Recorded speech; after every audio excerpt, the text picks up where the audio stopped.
Hej Poul. Det er en mini-version af den blok her, jeg har sendt afsted til dig. Den er halvt så lang, men ellers så er det fuldstændig det samme. Måden den virker på, det er, at man herinde i bunden kan tage ved det her hængsled, så kan man ligesom stå og holde den, uden den folder sammen.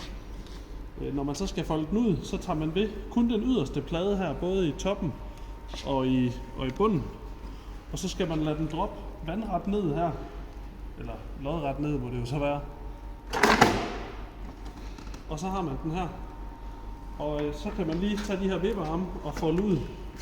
Og de kan godt gå lidt træt i det, hvis den ikke folder ret tit her.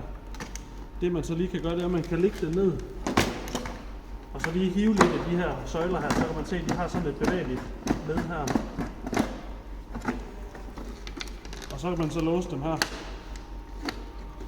Skal du have den foldet sammen igen, så gør du det modsat. Får den lagt ned på forpladen, og så giver den et lille dask her oven på søjlerne.